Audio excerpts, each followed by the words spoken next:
BM, how can we start recognizing our local cultural heritage? Ang tanong ay paano tayo magsisimula sa pagkilala sa ating lokal na dakilang pamana o pamanang bayan. Una, kailangan nating tukuyin ito. Ang terminolohiya para sa pagtukoy nito ay heritage mapping.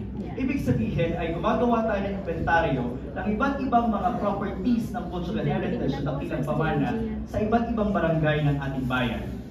Ganun din, ibig sabihin nito ay gagawa tayo ng inventaryo o listahan ng heritage properties. Kasama sa inventaryo ang pagbibigay ng pangkalatang paglalarawan at pagkuha ng larawan. Ibig sabihin, we'll describe it generally and we'll take photos of the structure or of the property. Ikalawa ay maaari pong magpasa ang Sangguniang Bayan ng ordinansa na kumikilala sa mga heritage property, sa mga properties nito bilang local cultural heritage. At ikatlo, kung tingin po ninyo ay may mataas na degree ng pagkapamanang bayan, ay maaari po natin i-rekomenda sa Pambansang Museo at Pambansang Komisyon ng Sining at Kultura bilang Important Cultural Treasure or National Cultural Treasure.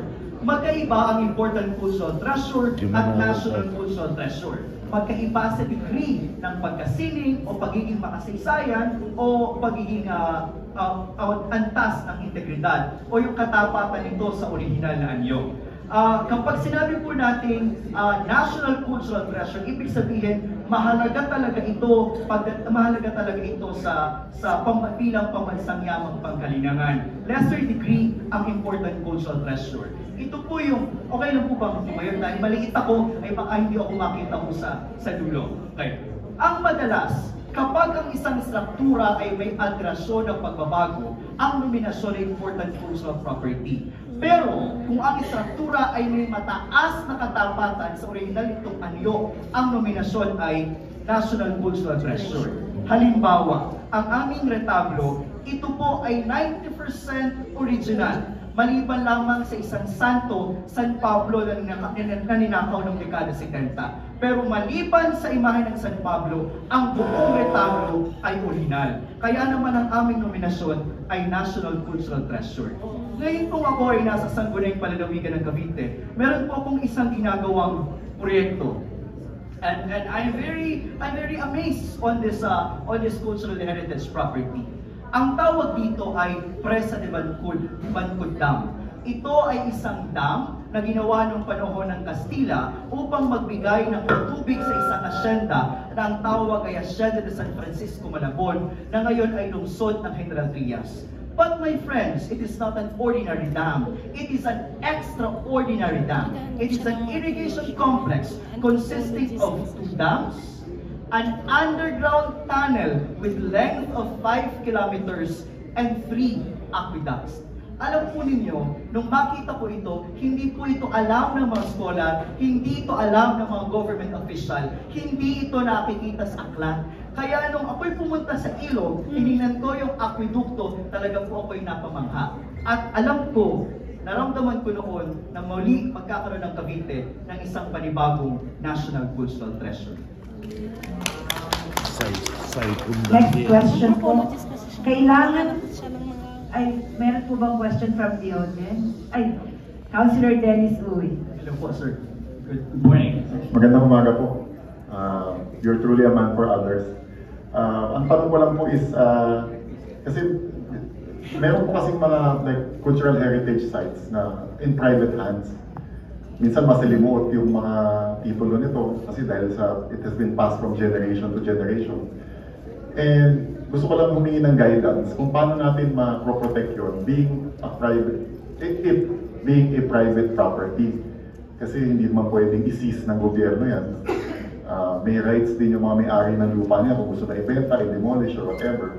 So paano guidance when it comes to policy making on how to protect those without infringing on the rights of the owner doon sa property na yun.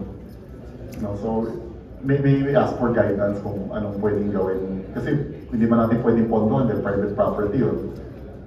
So, how can we protect that old house, for example, na Spanish time na house pa, pero medyo napapayaan So, unti-unti nagde-degrade, sayang.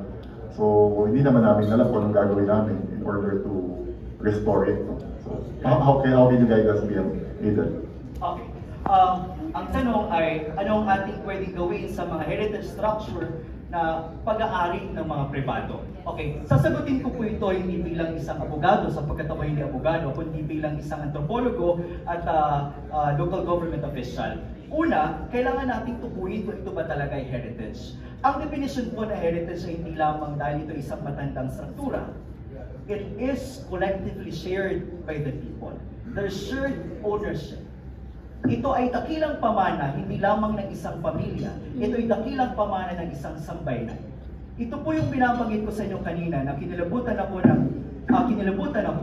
ng ideklara ang aming simbahan bilang National Cultural Treasure. The church technically is owned by the religious, di ba? By the parish. Pero during that moment, I knew that the church is collectively owned by our people. Because they were proud that their church, our church, was declared National Cultural Treasure. Hence, to us, in our mind, the church is not just owned by the religious, but it is collectively owned. It is publicly shared with the people. That's the first. Second, may mga local government po na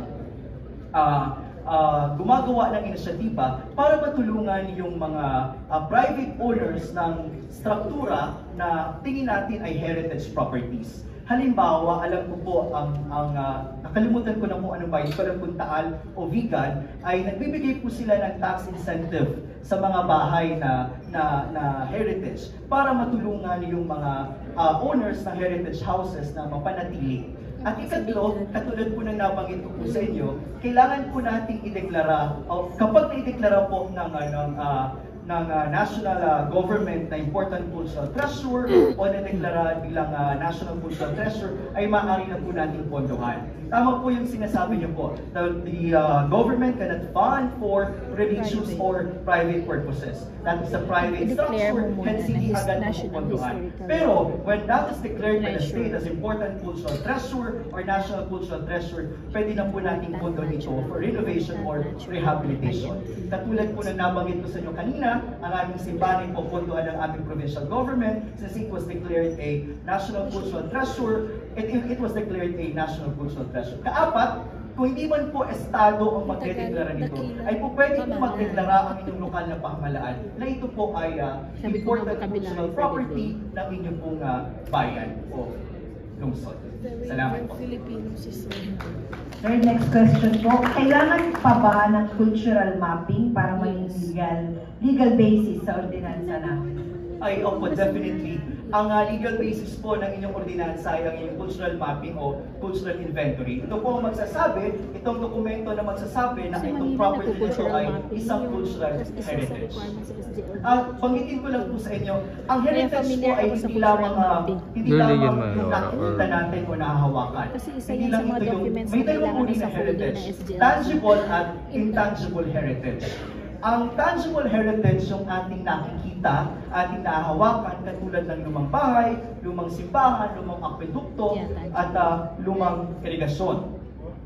Pero meron din tayong tinatawag na intangible cultural heritage. Ito yung mga hindi natin nahahawakan, hindi natin naaamoy, hindi natin nalalasahan, katulad ng mga epikong bayan. Meron po bang epiko sa Pangasinan? Halimbawa ay biyag nilang ng mga Ilocos, hudhud ng mga Ifugao. Ito po ay tinuturing din na intangible cultural heritage, no? At dapat din po natin itong pangalagaan at mahalagahan. Okay, thank you so much sa ating resource speaker ngayon, Board Member Aidan. Any more question po? Wala mo BM kung di